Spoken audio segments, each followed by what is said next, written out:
اعوذ باللہ من الشیطان الرجیم بسم اللہ الرحمن الرحیم ان اللہ وملائکتہ یصلون علی النبی یا ایہا الذین آمنوا صلوا علیہ وسلموا تسلیما اللہم صلی علی سیدنا و نبینا و شفیعنا و مولانا محمد وعلی آل محمد وبارک وسلم۔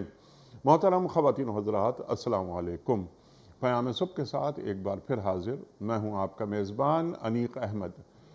خواتین و حضرات، پیام صبح میں روزانہ ہم بات کرواتے ہیں قرآن کریم کی مختلف آیات کے حوالے سے، اپنے ملک کے جید علماء سے سیکھتے ہیں ان سے کہ قرآن کریم کی ان آیات میں ہمارے لیے کیا پیغام ہے۔ شان نزول سے لے کر لمحہ موجود تک ہم اسے جوڑتے ہیں۔ قرآن کریم زندہ کتاب اور اللہ بقول اقبال کہ خدائے زندہ زندوں کا خدا ہے۔ خواتین و حضرات، قرآن کریم تا قیامت ذہن انسانی کی امامت کرتا رہے گا۔ آج 2022 میں جو قرآن کریم ہم پڑھ رہے ہیں یا آج کا انسان قرآن کریم پڑھتا ہے تو اس سے قرآن کریم سے کیا کیا حاصل ہوتا ہے، اسے عزت اور وقار کے ساتھ جینا قرآن کریم کس کس انداز میں سکھاتا ہے۔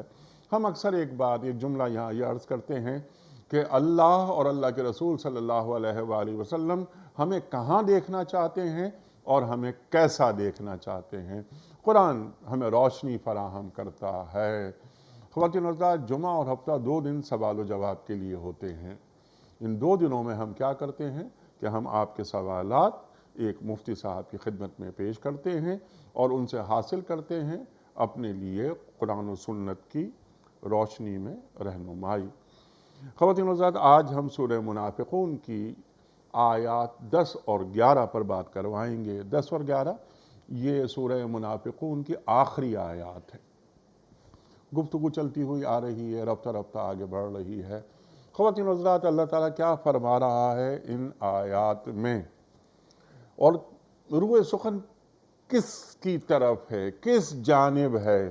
کیا منافقین کی جانب ہے کہ جب ان کے پاس اچھے حالات نہیں تھے تو یہ کہا کرتے تھے کہ ہمارے پاس حالات اچھے ہو جائیں گے تو ہم صدقہ و خیرات کریں گے، اللہ کے نام پر بس خرچ کریں گے، تو اللہ تعالیٰ کیا انہیں تعلیم کر رہا ہے، انہیں بتا رہا ہے کہ جو رزق ہم نے تمہیں دیا ہے اس میں سے خرچ کرو قبل اس کے کہ تم میں سے کسی کی موت کا وقت آ جائے اور اس وقت وہ کہے کہ اے میرے رب، تو نے مجھے مہلت کیوں نہیں دی؟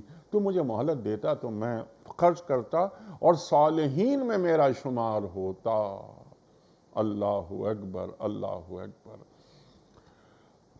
صدقہ، اس حوالے سے بات رکھیں گے، صدقہ کسے کہتے ہیں، اور یہ جو صدقہ جو ہم دیتے ہیں اس کی برکتیں کیا ہوتی ہیں، اور اللہ تعالی ہمارے اس عمل کا اجر اور ثواب کس کس انداز میں لوٹاتا ہے۔ صالحین کی بات ہو رہی ہے۔ صالحین سے کیا مراد ہے؟ قرآن کریم میں صالحین کئی مقامات پر آیا، انبیاء، صدیق، شہداء، صالحین۔ یہاں بات ہو رہی کہ اگر مجھے تھوڑی سی مہلت ملتی تو میں صدقہ کرتا اور صالحین میں شمار ہو جاتا۔ صالحین کنہیں کہتے ہیں؟ یوسف علیہ السلام فرما رہے ہیں قرآن کریم کی آیت کہ انت ولی فی الدنیا والآخرہ توفنی مسلما والحقنی بالصالحین۔ اللہ اکبر، رب حب لی من الصالحین وغیرہ وغیرہ بہت ساری آیات قرآن کریم میں۔ تو صالحین کے معنی مفاہیم کیا ہیں جو قرآن کریم بیان فرما رہا ہے؟ اللہ تعالیٰ فرماتا ہے کہ جب کسی کی مہلت عمل، ہم ایک مہلت لے کر آتے ہیں، ایک سانس نہ زیادہ نہ کم، اللہ تعالیٰ کے علم میں ہے کہ ہماری زندگی کی آخری سانس کب آنی ہے، تو مہلت عمل ہوتی ہے۔ کسی شخص کو ہرگز اللہ تعالیٰ مزید مہلت نہیں دیتا، اور جو کچھ تم کرتے ہو اللہ اس سے باخبر ہے۔ کیا جیسا کہ مفسرین لکھتے ہیں کہ اس جانب اشارہ ہے کہ اگر ہم تمہیں مہلت بھی دے دیں تو ہمیں معلوم ہے کہ تمہارا رویہ یہی ہوگا اور تم اللہ کی راہ میں خرچ نہیں کرو گے۔ اس پر بھی بات کروائیں گے۔ ہماری خوش بختی تشریف فرما ہیں محترم مفتی مصطفیٰ عزیز صاحب۔ خواتین و حضرات، مفتی مصطفیٰ عزیز صاحب کا تعلق فیصل آباد سے ہے، وہیں مستقل قیام ہے آپ کا، لیکن کبھی کبھی لیکچرز وغیرہ دینے کے لیے کراچی تشریف لاتے ہیں، اور جو ہی یہ کراچی تشریف لاتے ہیں اور ہمیں خبر ملتی ہے ہم فوراً مفتی صاحب کو پکڑ لیتے ہیں۔ آپ کے بڑے ممنون مفتی صاحب کہ آپ تشریف لائے۔ خواتین و حضرات، مفتی مصطفیٰ عزیز صاحب ہمارے ملک کا ایک جانا مانا نام، اور سیرت کے حوالے سے جو آپ کی خدمات ہیں، اللہ اکبر اللہ اکبر، پوری زندگی آپ نے سیرت کو روشناس کرانا، سیرت کا تعارف کرانا کہ سیرت قرآن اور صاحب قرآن ساتھ ساتھ کیسے چلتے ہیں، مفتی صاحب نے پوری زندگی اسی پہ لگائی ہے اور لگے ہوئے ہیں اس کام پر۔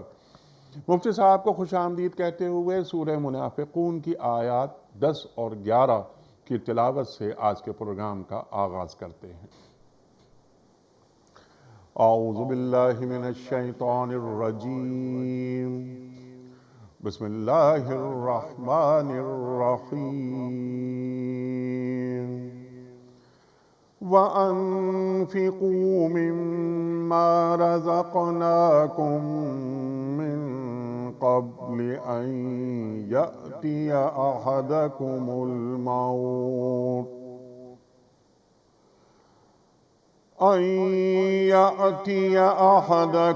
الْمَوْتُ فَيَقُولَ رَبِّ لَوْلَا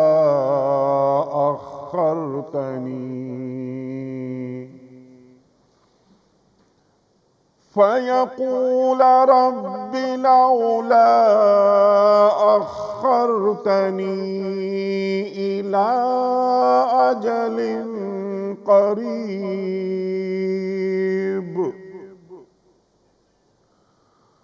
فأصدق وأكن من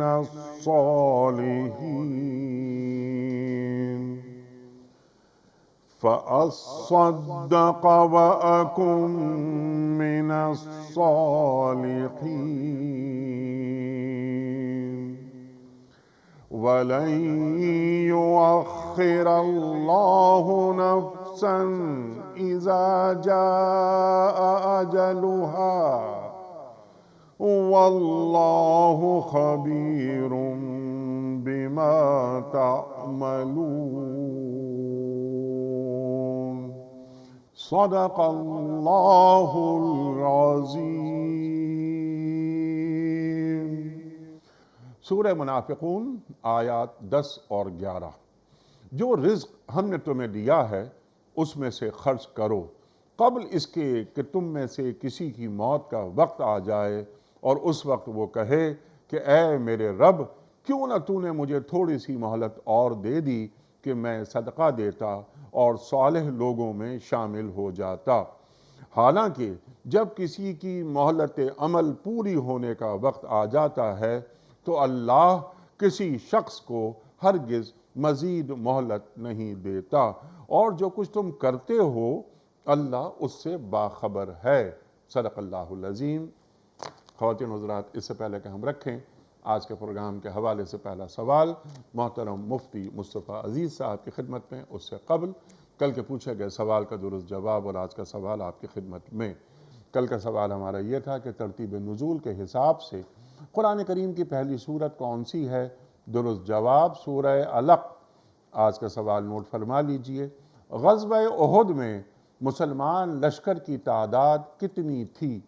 313، 600 یا 754؟ جو درست جواب آپ سمجھتے ہو روانہ فرمائیے۔ ہمارے فون نمبرز ہیں 00922134527 ہمارا دوسرا فون نمبر ہے 0092234300980۔ ہمارا ای میل ایڈریس ps@duniatv.tv، ہمارا SMS کا نمبر 3031 اور ہمارا واٹس ایپ کا نمبر ہے 0092321825019 4۔ مفتی صاحب اب سورہ منافقون رفتہ رفتہ آگے بڑھتے ہوئے اب یہ آخری آیات یا ایھا الذین آمنوا لا تلھکم اموالکم ولا اولادکم عن ذکر اللہ ومن یفعل ذلک فاولئک هم الخاسرون، یہاں تک بات ہو چکی ہے۔ اللہ اکبر۔ اب میں نے انٹرو میں ایک سوال یہ رکھا تھا کہ یہ روح سخن کس جانب ہے؟ ارشاد۔ ان الحمد للہ رب العالمین والصلاة والسلام علی صفوة خلقہ محمد النبی الامی وعلی آلہ وسلم تسلیما۔ سورۃ المنافقون کی آخری آیات اور ان میں پھر وَأَنفِقُوا مِمَّا رَزَقْنَاكُمْ سے لے کر وَاللَّهُ خَبِيرٌ بِمَا تَعْمَلُونَ، سبحان اللہ۔ اس میں یہ ہے کہ سب سے پہلے تو کیونکہ آخر ہے تو آخر میں مزاج قرآن اور مزاج سورت قرآن کے اوپر بات کرتے ہیں۔ سبحان اللہ، سبحان اللہ۔ کیونکہ قرآن عزیز کلام ہے، کتاب نہیں ہے، اور کلام اللہ ہے۔ جو مکمل مضمون پیچھے سے چلتا آ رہا ہوتا ہے، اس کے آخری لفظ اور آخری آیت کے آخری ٹکڑے میں اس پوری مضمون کی جان ہوتی ہے۔ سبحان اللہ۔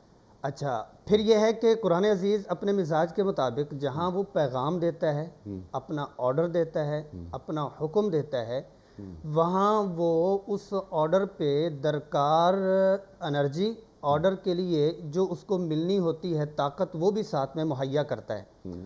وَأَنفِقُوا مِمَّا رَزَقْنَاكُمْ، ایک تو یہ ہے کہ منافقین نے کہا لا تنفقوا علی من عند رسول اللہ، جو اللہ کے رسول صلی اللہ علیہ وسلم کے اصحاب ہیں، جس پہ پہلے سے آپ نے اشارہ فرما دیا کہ مستقل تفصیلی طور پر بات ہو چکے، وہاں جانے کی دوبارہ گفتگو کرنے کی ضرورت نہیں ہے۔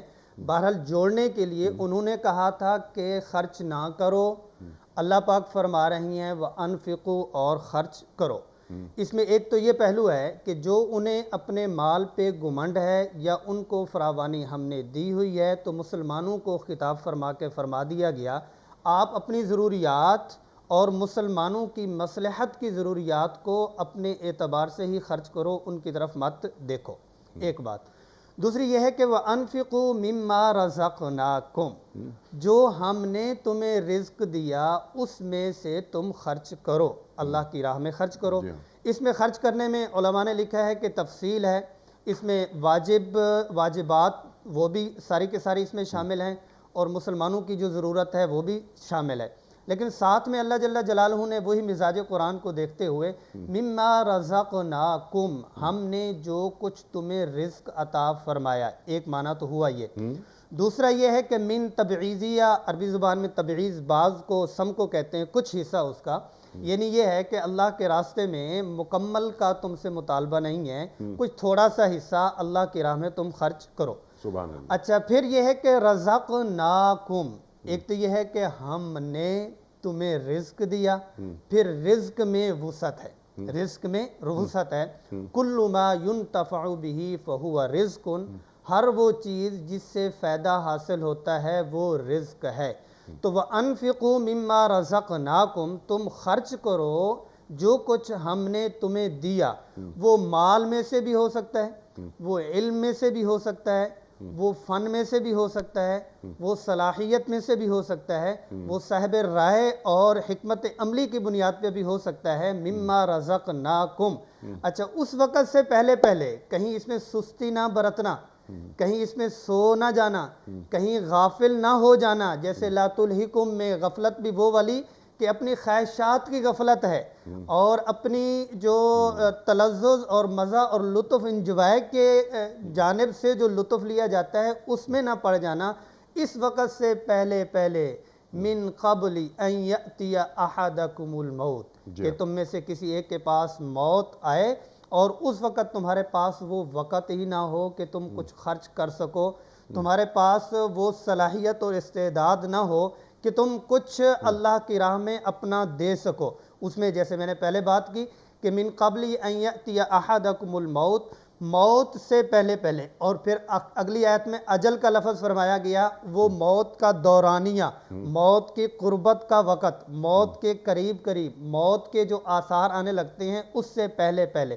اس میں یہ بھی آ سکتا ہے کہ اللہ تبارک و تعالیٰ نے وسعت دی تھی، ختم ہو گئی، یا اللہ تبارک و تعالیٰ نے وسعت دے دی ہے لیکن یہ ہے کہ اس نے وہ گوا دی ہے، اب وہ حسرت کر رہا ہے کاش کہ میرے پاس دوبارہ سے وہ والے حالات آ جائیں تو پھر میں کروں، کیونکہ لولا کا لفظ بتلا رہا ہے، لولا تحزیز کے لیے ہے، تحزیز طلب کے لیے ہوتا ہے، اور لولا کا جو عربی میں اور قرآن عزیز میں جب آتا ہے تو اس کا بنیادی طور پر اس کے بعد جو فعل ہے وہ مضارع آنا چاہیے۔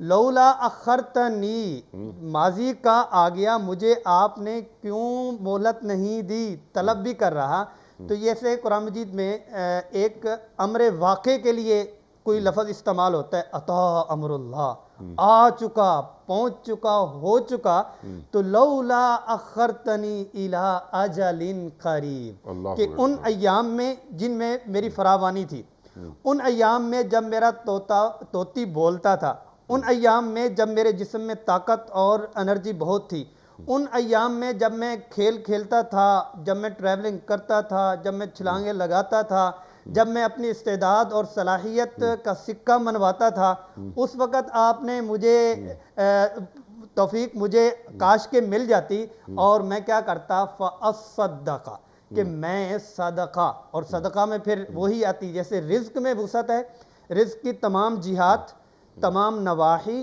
تمام کے تمام پہلو آتے ہیں، ایسے ہی صدقے کے بھی بہت سارے جہات ہیں، بہت سارے پہلو ہیں۔ مطلب یہ ہے کہ جیسے آپ نے سوال میرے خیال میں مستقل طور پر بھی صدقے کے اوپر بات ہوگی، تو اس میں یہ ہے کہ صدقے کی جتنی بھی شکلیں ہیں وہ بشاشت کے ساتھ بات کرنا، وہ علم کا تقسیم کرنا، وہ کسی کو تسلی دے دینا، وہ یہ ہے کہ کسی کی پریشانی دور کرنا، وہ یہ ہے کہ کسی ضرورت مند کی ضرورت کو پورا کرنا، یا یہ ہے کہ اپنے گھر والوں کے حوائج اور ضروریات ان کو پورا کرنا، وَأَكُمْ مِنَ الصَّالِحِينَ، اور پھر میں ہو جاؤں نیکوکار لوگوں میں سے، اور پھر یہ نقطہ نتیجہ بتلا دیا۔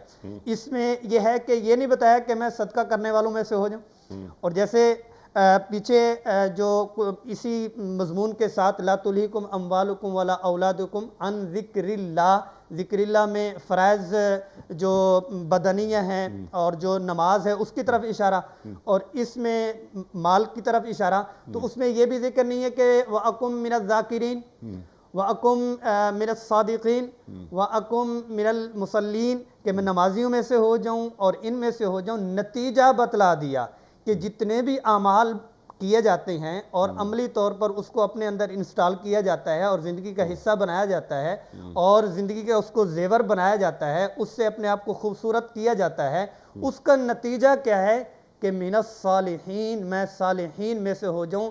کہیں ایسا نہ ہو کہ ذکر تو کر رہا لیکن یہ ہے کہ وہ اتر بھی سکتا ہے، کیا ہے کہ عمل صالح تو کر رہا لیکن یہ ہے کہ وہ عمل صالح نتیجے تک پہنچے یا نہ پہنچے اس سے پہلے ہی وہ ٹریک سے اتر سکتا ہے اور اپنے عقائد میں یا عمل میں دائیں بائیں ہو سکتا ہے۔ تو قرآن عزیز نے بتلا دیا کہ نتیجے تک پہنچو، وَلَن يُؤَخِّرَ اللَّهُ نَفْسًا، اللہ اکبر، کہ اللہ جل جلالہ کسی صورت میں بھی نہیں، لفظ لن یؤخر، اللہ مہلت نہیں دے گا، لا یستاخرون ساعتا ولا یستقدمون، اور اذا جاء اجلها، جب آ جائے گا وہ والا وقت، وہ والا دورانیہ، اور وہ سکرات کا موت بھی ہو سکتا ہے، وہ حالات مندے پڑ گئے ہیں وہ بھی ہو سکتا ہے، وہ کرائسس کے ایام بھی ہو سکتے ہیں، اور وہ والا وقت بھی ہو سکتا ہے کہ جب وہ طاقت تھی اب جو ہے وہ کرسی سے اٹھ بھی نہیں سکتے، یا یہ ہے کہ اپنے اندر وہ جان بھی نہیں ہے۔ واللہ خبیر بما تعملون، کہ اللہ جل جلالہ خبر رکھنے والے ہیں۔ یہاں پر اس آیت میں پورے کے پورے مضمون کی جان ہے، پوری کی پوری صورت کی جان ہے۔ اس پہ تھوڑی سی میں بات کر دیتا ہوں کیونکہ قرآن عزیز کی جو آخری آیات ہیں، عام پڑھنے والا جس نے ترجمہ نہ پڑھا ہو یا ویسے اس کو قرآن سے محبت ہو، وہ پڑھتے پڑھتے وہ واللہ بصیر بما یعملون، واللہ بصیر خبیر بصیر علیم، وہ پڑھتا ہے انہ غفور الرحیم، انک غفور الرحیم، وہ پڑھ رہا ہوتا ہے، عام ذہن میں یہ بات آتی ہے کہ شاید بس یہ ملتی جلتی چیز ہے، ملتی جلتی چیز نہیں، ایک زبر زیر، ایک علیم بصیر خبیر کبھی اپنے مضمون سے آگے پیچھے نہیں ہوتا۔ علیم سے زیادہ معنی خبیر میں پایا جاتا ہے۔ خبیر میں یہ ہے کہ اللہ جل جلالہ آپ کے تمام ظاہری اعمال سے بھی باخبر ہیں، اور آپ کے اندر کے جذبات سے بھی باخبر ہیں، باریک بھی ہے، باریک بھی ہے، باریک بھی ہیں، اور دوسری جگہ پر لطیف فرمایا۔ اب اس کو اگر ایک ایک آیت کے ساتھ جوڑتے جائیں تو اس پوری کی پوری صورت کی جان دوبارہ سے واپس آ جائے گی۔ اذا جاءک المنافقون، صرف اشارہ کرتا جاتا ہوں کہ اگر یہ آپ لوگ جھوٹ بول رہے ہو اور رسول اللہ صلی اللہ علیہ وسلم سے ہیرا پھیری کر رہے ہو تو واللہ خبیر بما تعملون۔ دوسری بات کیا ہے کہ تم لوگ آپ صلی اللہ علیہ وسلم، اگلی آیات کا صرف میں نتیجہ بتلاتا جاتا ہوں کہ اگلی آیات میں کیا ہے کہ تم لوگوں نے رسول اللہ صلی اللہ علیہ وسلم کو دھوکے میں رکھا، واللہ خبیر بما تعملون۔ اللہ نے اپنی غفور الرحیمیت دکھائی، آپ کو مسلمانوں نے کہا آ جاؤ معافی مانگ لو، دربار میں سر جھکا لو، تم نے کہا نہیں، واللہ خبیر بما تعملون۔ اللہ نے تمہیں پرسنالٹی دی، شخصیت دی، اچھا چہرہ دیا، وقار دیا، مقام اور مرتبہ دیا، اور تم نے اس کا غلط استعمال کیا، واللہ خبیر بما تعملون۔ سبحان اللہ۔ تم نے غزوہ بنی مستلق میں بڑا پروپیگنڈا کیا اور زید بن ارقم اور صحابہ کو نیچا کرنے کی کوشش کی، واللہ خبیر بما تعملون۔ تم لوگوں نے اللہ کے دیے ہوئے خزانوں میں سے کہا کہ لا تنفقوا علی من عند رسول اللہ حتی ینفضوا، یہ کہا تھا، واللہ خبیر بما تعملون۔ اور عزت کے سارے نقشے اللہ کے پاس، واللہ خبیر بما تعملون۔ لا تلہکم اموالکم ولا اولادکم عن ذکر اللہ، اور وَأُولَئِكَ هُمُ الْخَاسِرُونَ۔ یہ غور سے پتے سے یہ نہ کہنا ہمیں سمجھ نہیں آئی تھی، مجھے اس بات کا پتہ نہیں تھا، واللہ خبیر بما تعملون۔ اور اسی طرح وَأَنفِقُوا، تم خرچ کر رہے ہو، واللہ خبیر بما تعملون کے خرچ کے بھی تمام پہلوؤں کے اوپر اللہ کی خبر۔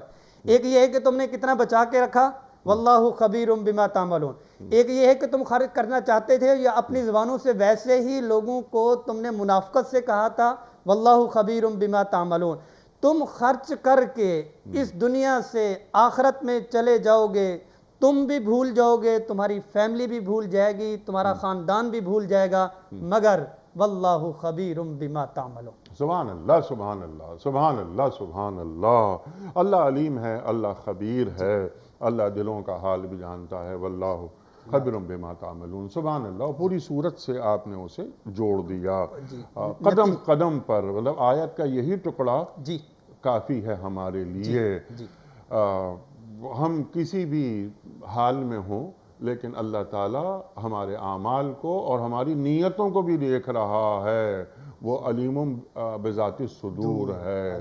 اللہ اکبر، اللہ اکبر۔ اچھا، اب یہ کیونکہ کینوس بہت بڑا ہو گیا، لیکن میں یہ چاہتا ہوں کہ قرآن کریم کی ان آیات میں جو چند نکات سامنے آ رہے ہیں ان پر بات ہو جائے۔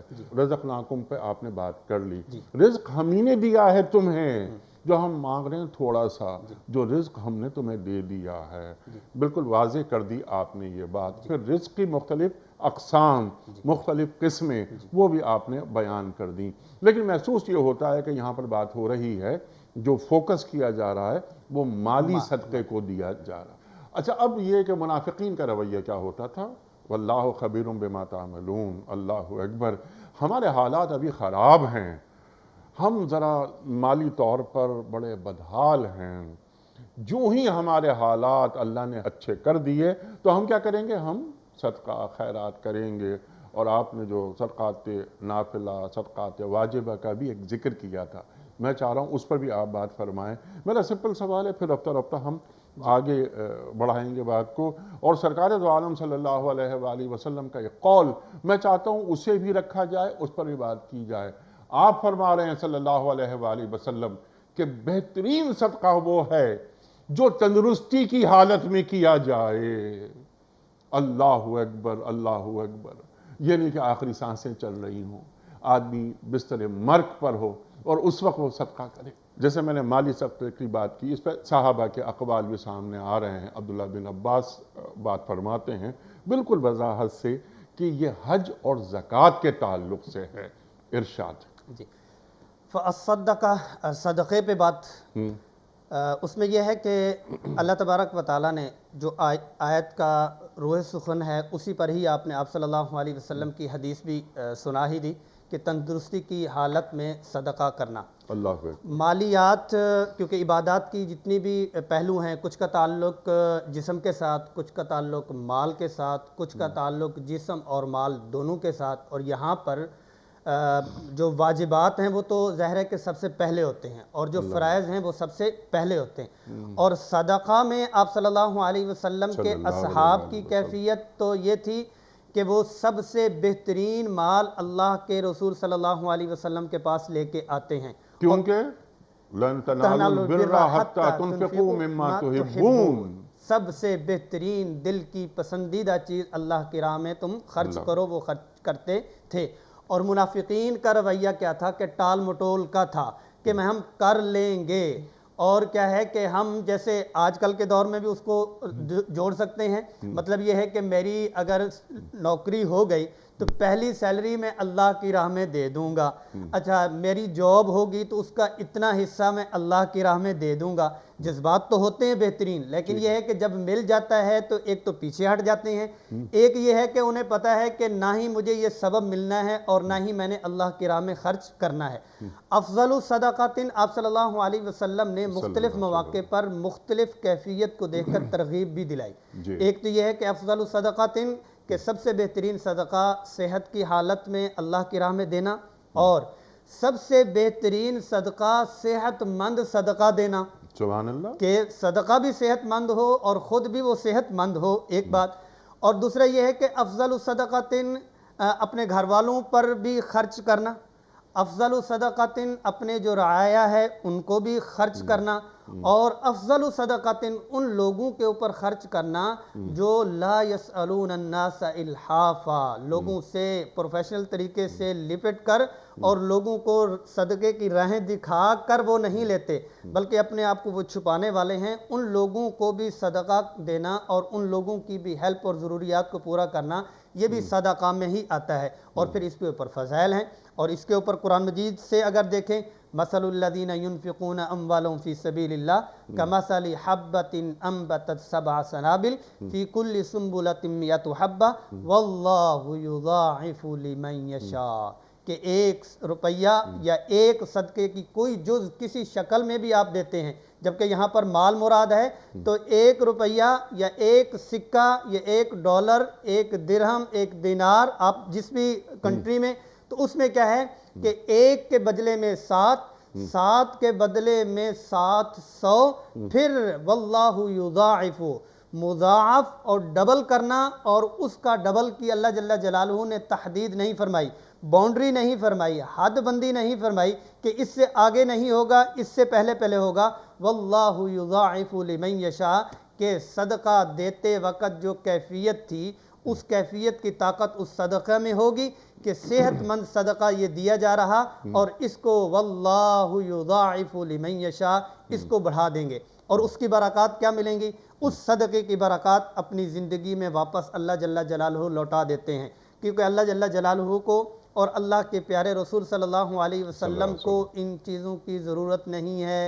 اللہ جل جلالہ چاہیں تو جو صدقہ دینے والا ہے اس کو صدقہ لینے والے میں سے بنا دیں، اللہ جل جلالہ چاہیں تو بغیر کسی سبب کے اپنی مخلوق کو نواز دیں، لیکن اللہ جل جلالہ اپنی مخلوق کے ذریعے سے اپنی مخلوق کو باعزت بنانا چاہتے ہیں۔ سبحان اللہ، اللہ جل جلالہ اپنی مخلوق کے ذریعے سے اپنی مخلوق کی ضروریات کو پورا کروا کے ان کی آخرت کی، دنیا کی، تقوی کی، طہارت کی، صحت کی، خوشی کی اور فراوانی کی جو ضروریات ہیں وہ اللہ جل جلالہ ان کے ذریعے سے پورا فرمانا چاہتے ہیں۔ تو فَأَصَّدَّقَ، کہ اس کو جان بتلا دیا کہ مجھے موقع مل جائے اور میں صدقہ کروں اور صدقے کی یہ صورتیں مجھے مل جائیں، اور اس کی وسعت کو دیکھتے ہوئے کوئی شخص اگر یہ کہتا ہے کہ میرے پاس خرچ کرنے کو کچھ نہیں، میرے پاس مال نہیں، اور میرے پاس مال کی یہ والی شکل نہیں، تو صحابہ کرام کی زندگی سامنے، غزوہ تبوک میں ایک صحابی تو مٹھی بھر کھجوریں لے کے آ رہے ہیں، اور اپنی اپنی وسعت کے مطابق جتنا آپ، اور قربانی لن ینال اللہ لحومها ولا دماؤها ولکن ینالہ التقوی منکم، تو صدقے میں جو کیفیت ہے وہ مطلوب ہے، باقی اللہ جل جلالہ اس کو بڑھا چڑھا کے دے دیتے ہیں، 10 گنا تو ویسے بھی عطا فرما دیتے ہیں۔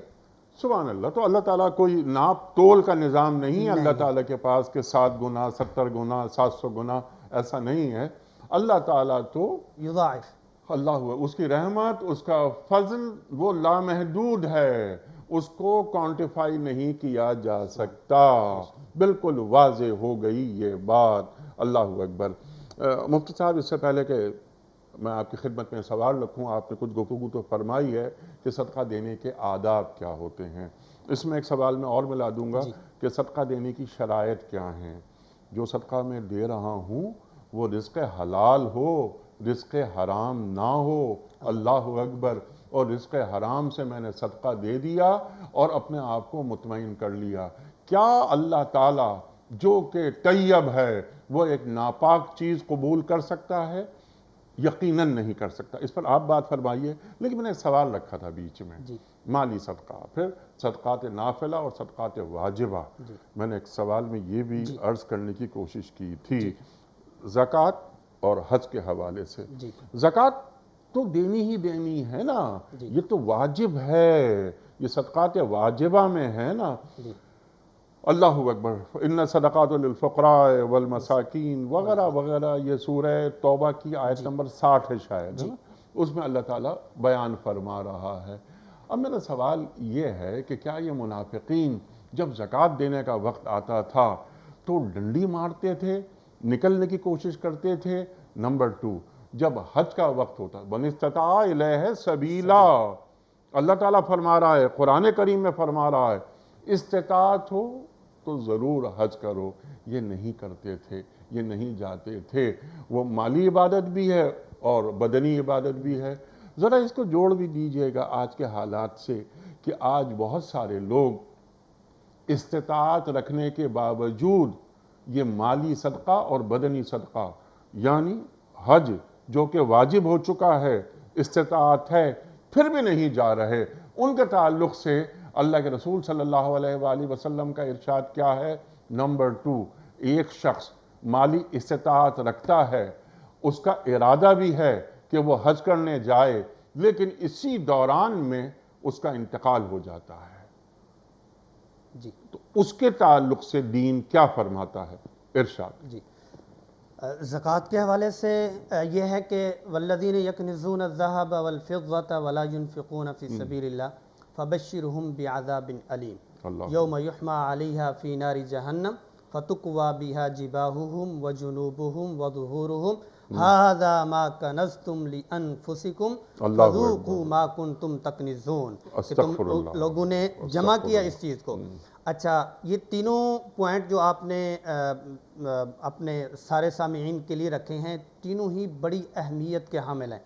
سب سے پہلے والا جو حرام مال ہے یا حلال مال ہے، اس میں ایک بہت بڑا طبقہ الحمدللہ جو دین سے وابستہ ہے، اس کو اس چیز کا پتہ ہے کہ مجھے قربانی کرنی ہے، اگر مجھے زکوٰۃ دینی ہے یا مجھے صدقہ دینا ہے، ہاں اسے اتنا کچھ پتہ ہے کہ مجھے تکبیر کہنی ہے، اسے اتنا بھی پتہ ہے مجھے بسم اللہ پڑھنی ہے، وہ اس کی تگودو بھی کرتا ہے۔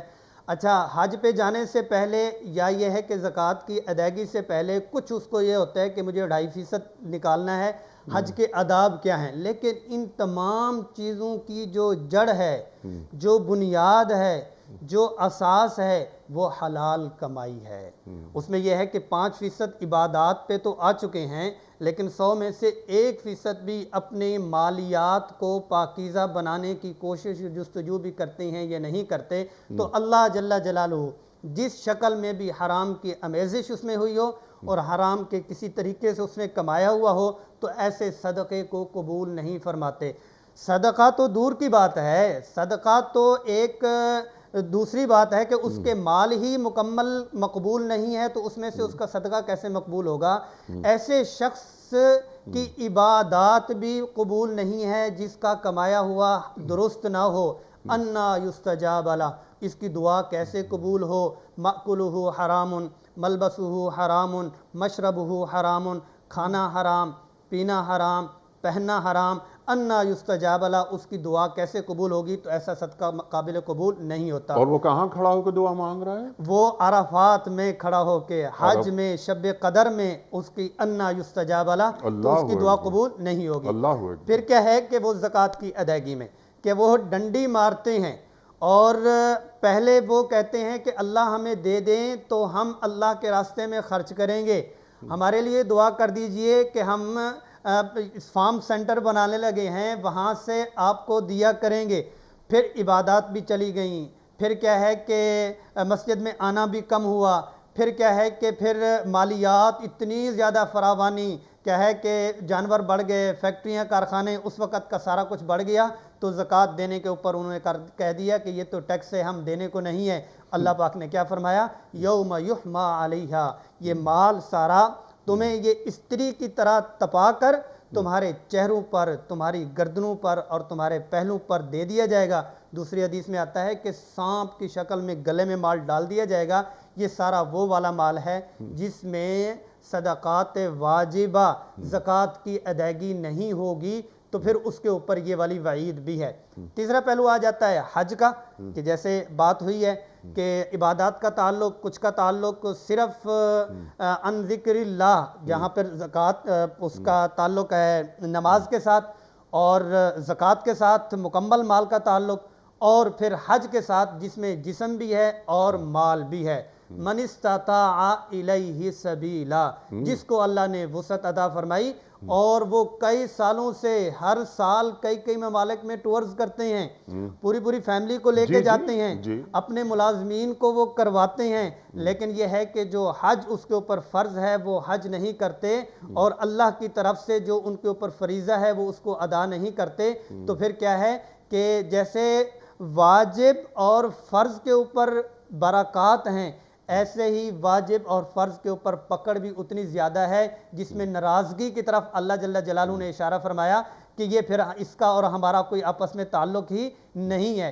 اور جیسے آپ نے ایک اور بھی بات کی وضاحت کی کہ ایک وہ شخص ہے جو مخلص ہے، مخلص اس بنیاد پہ ہے کہ اس کے پاس فراوانی پہلے نہیں تھی، پھر اللہ پاک نے اتنی فراوانی دے دی کہ حج کے اخراجات بھی وہ پورے کر سکتا ہے، فیملی کے بھی، وہ 40 دن کا سفر، اس کا 2 ماہ کا سفر، اس کا 15 دن کا سفر، جتنا بھی وہ پیکج ہے وہ اپنے گھر کی ضروریات بھی پوری کر سکتا ہے، اور پھر وہ تاخیر کرتے کرتے مخلص ہے، لیکن اس کی کوشش بھی ہے میں جلدی چلا جاؤں اور میں جلدی ہی نکل جاؤں اللہ کی راہ میں اور حج جا کے کر لوں، لیکن یہ ہے کہ اس کو موت آ جاتی ہے، تو پھر اگر مخلص ہوگا تو پھر اللہ کی طرف سے اس کو معافی ہوگی، لیکن اگر اس کی سستی شامل ہوئی اور اس نے اس کو اہمیت نہیں دی، اب یہ پتہ چلے گا کہ اہمیت سے کیا مراد ہے، پتہ یہ چلے گا اہمیت سے کیا مراد، اہمیت سے مثالوں سے ہم واضح کر سکتے ہیں۔ اہمیت سے مراد یہ ہے کہ ہمارے گھروں میں چھوٹے بچے، وہ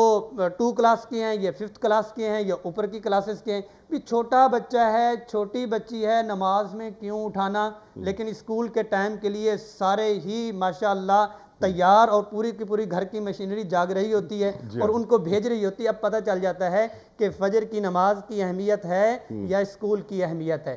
ایسے ہی حج پہ جاتے ہوئے وہ کہتا ہے ٹائم نہیں مل رہا، وہ کہتا ہے میں اپنے جنجال جھنجھٹ سے نکل نہیں پا رہا، وہ کہتا ہے کہ مجھے کاروبار، فیکٹری اور اپنی ملازمت سے چھٹی نہیں مل پا رہی، لیکن یہ ہے کہ ہر سال میں 2-3 ٹور بھی اس کے باہر کے ہو جاتے ہیں، ہر سال جو ہے وہ اپنی مرضی سے 15-15 20-20 دن چھٹیاں بھی کر لیتا ہے۔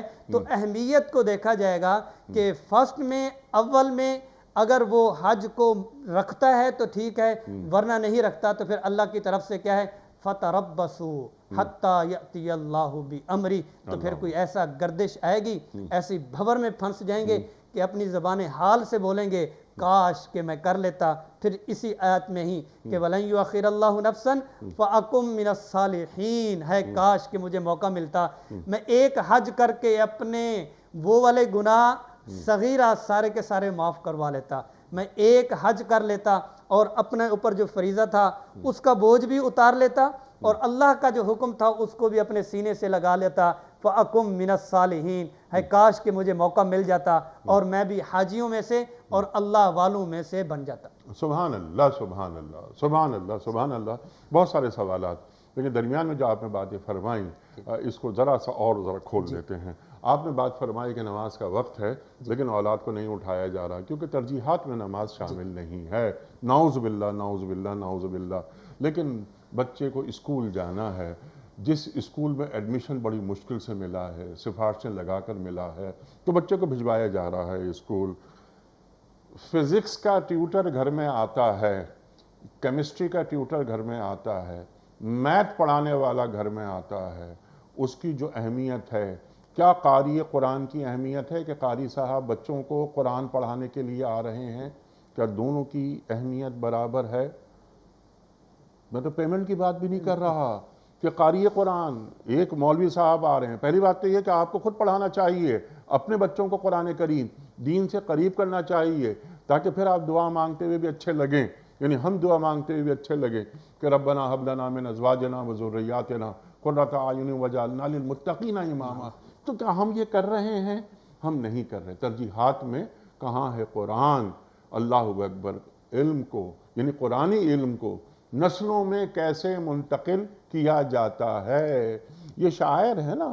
اب یہ حج کی بات آپ نے فرمائی، در جوانی توبہ کردن شیوہ پیغمبری. تو کیا ہی اچھا ہو کہ ہمارے جو نوجوان لڑکے لڑکیاں ہیں یا نو بہاتا جوڑے شادی کے بعد کہ سب سے پہلے ہم حج یا عمرہ کرنے، حج کے اگر دن نہیں ہیں تو چلو عمرہ کرتے ہیں، اندر دین جائے نا.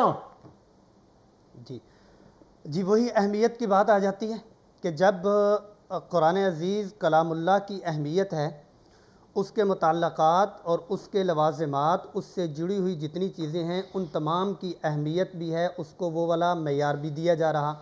جیسے آپ نے بڑے درد دل سے اس چیز کو بیان کیا، وہ یہ ہے کہ ایک میتھ کے لیے، انگلش کے لیے جب ٹیچر کی تلاش ہوتی ہے، ایسا نہیں ہوتا کہ صاحب جی گاڑی پہ جا رہی ہیں، ادھر سے ٹیچر صاحب پڑھاتے ہوئے آ رہی ہیں، بھائی بات سننا، کہاں سے آ رہے ہو؟ سر میں آپ کے ساتھ والی کوٹھی میں گھر میں بچوں کی انگلش پڑھاتا ہوں، تو کل میرے بچوں کو بھی پڑھا دینا.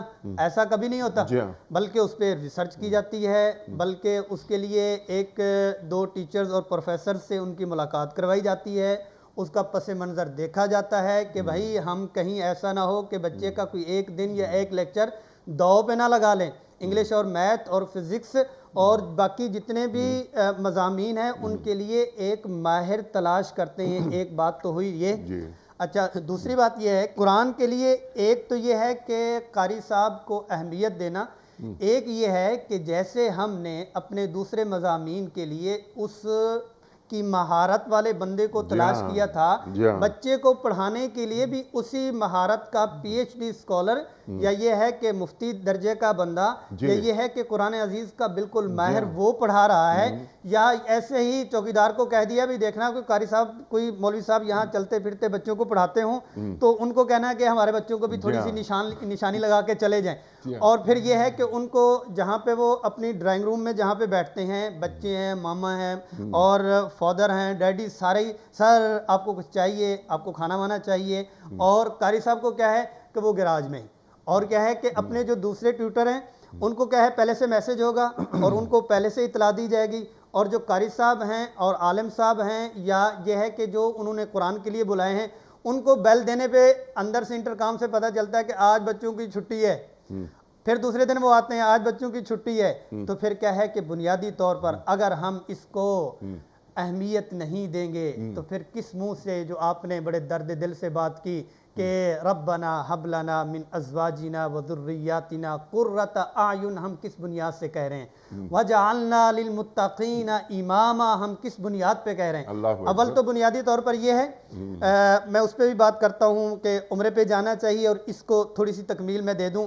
اول تو بنیادی طور پر یہ ہے کہ انگلش کے ٹیچر آ رہی ہیں، وہ میتھ کے آ رہی ہیں، وہ کسی بھی سبجیکٹ کے آ رہے ہیں، وہ مکمل طور پر ٹوٹلی طور پر گھر میں نہیں پڑھ رہے، وہ ایک ماحول میں پڑھنے کے بعد ان کی تکمیل کے لیے، کمپلیٹ کروانے کے لیے سپورٹ کے لیے ٹیچر رکھوایا جاتا ہے.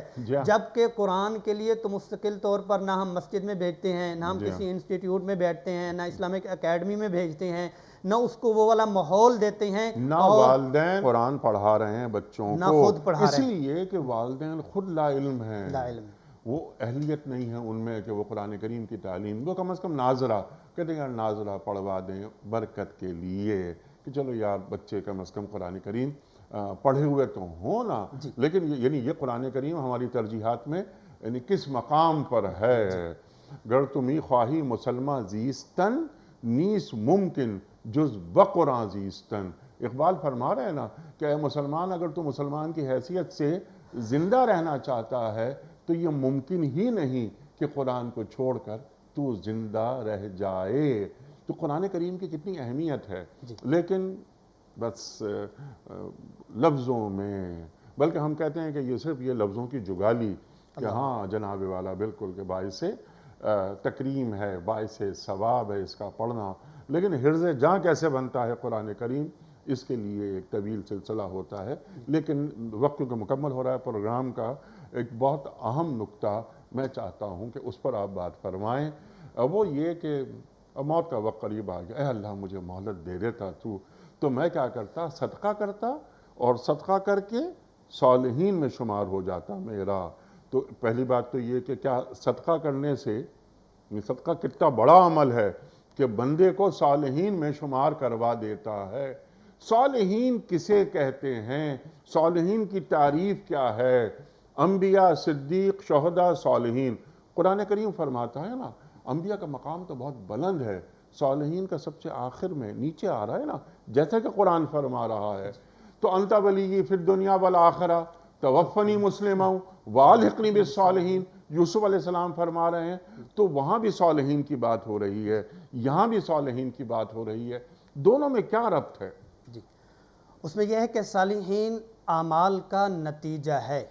ربی حب لی من الصالحین، اے اللہ مجھے ایسی اولاد عطا فرما جن کا آخری انجام اس پوائنٹ پہ ہو اور اس نتیجے پہ ہو جس میں آپ کے ہاں وہ مقبول ہو جائیں.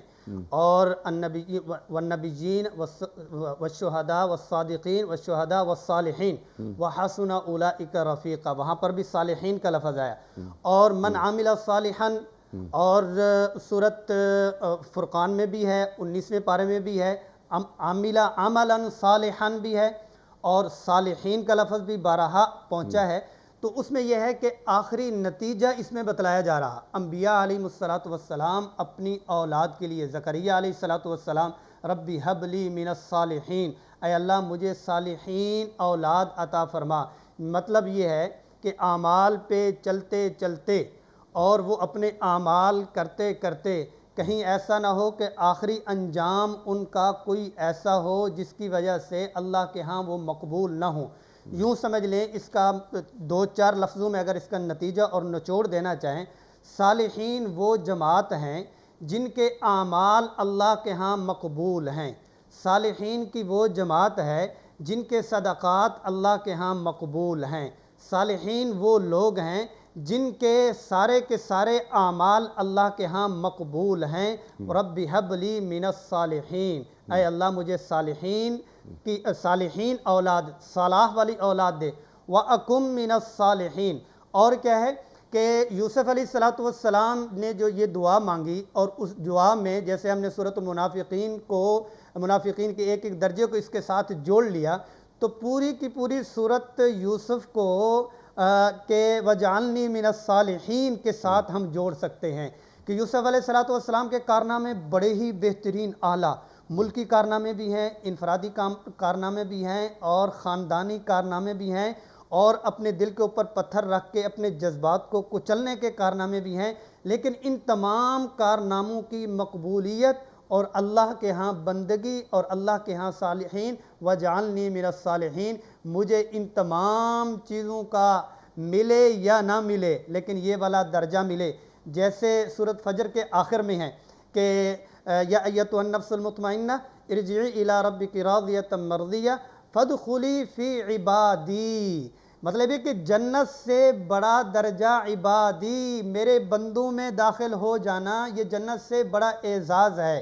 ایسے ہی اعمال لیکن کا فوراً وَادْخُلِي جنتی، تو فوراً جنت سے ملا دیا کہ عبادات میں جب آ جاتے ہیں تو جنت اس کا ایک جز ہے، وہ تو آپ کو مل ہی جانا ہے. ایسے ہی اعمال کی مقبولیت کے لیے تگودو کریں، ایک ایک جز کو آپ اللہ کے ہاں مقبول کروائیں، لیکن صالحین کی آواز، صالحین والے جذبات اور کیفیات سے آپ کیا کر پائیں گے؟ آپ اللہ کے ہاں تمام اپنی زندگی کے پہلو کو مقبول کروا لیں گے، اور اس کا بہترین ذریعہ صدقہ ہے۔ بہترین ذریعہ صدقہ ہے، سبب۔ سبحان اللہ، سبحان اللہ، جو سورہ منافقون کی آیت 11 اور آیت 12 میں اللہ تعالیٰ بیان فرما رہا ہے، اور مہلت عمل مانگ رہا ہے بندہ، موت کا وقت قریب آ گیا ہے، اللہ مہلت نہیں دیتا۔ تو زندگی میں ہی تندرستی کے حالت میں صدقہ، بہترین عمل یہ فرما رہے ہیں وجہ وجود کائنات محمد مصطفیٰ احمد مجتبیٰ صلی اللہ علیہ وآلہ وسلم۔ مفتی صاحب میں آپ کا بڑا ممنون، بڑا شکر گزار، ہمیشہ کی طرح آج بھی آپ سے بہت سیکھا۔ خواتین و حضرات، ہمارے علماء کو اللہ سلامت رکھے، تشریف لاتے ہیں، ہماری علمی کمی کو دور فرما دیتے ہیں۔ صدقے کی کیا اہمیت ہے حالت صحت میں، اور آپ نے کیا اچھا جملہ فرمایا ہے کہ بہترین صحت میں بہترین صدقہ دیا جائے تو صدقے کا معیار بھی بلند کیا جائے۔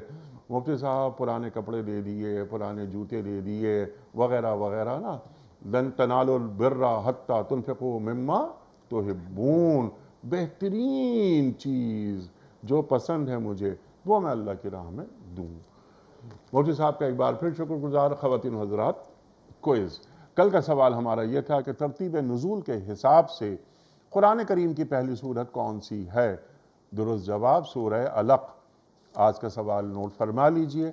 غزوہ احد میں مسلمان لشکر کی تعداد کتنی تھی؟ 313، 600 یا 754؟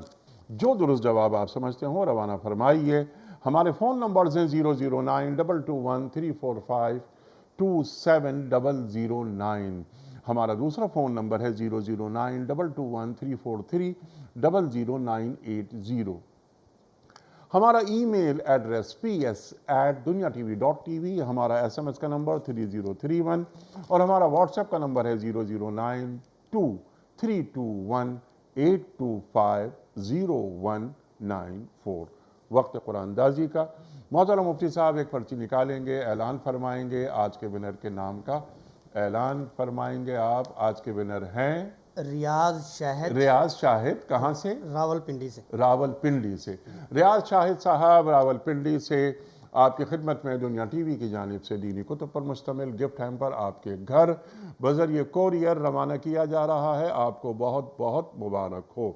اختتام ہوتا ہے پیام صبح کا روزانہ ایک قول پر، اور وہ قول ہوتا ہے صاحب نہج البلاغہ امیر المومنین حضرت علی مرتضیٰ کرم اللہ وجہہ کا۔ آپ فرماتے ہیں کہ جو شخص ذرا سی مصیبت کو بڑی اہمیت دیتا ہے، اللہ اسے بڑی مصیبتوں میں مبتلا کر دیتا ہے۔ اللہ اکبر۔ جو شخص ذرا سی مصیبت کو بڑی اہمیت دیتا ہے، اللہ اسے بڑی مصیبتوں میں مبتلا کر دیتا ہے۔ اپنے میزبان انیق احمد کو کل تک کے لیے اجازت دیجیے۔ خدا حافظ۔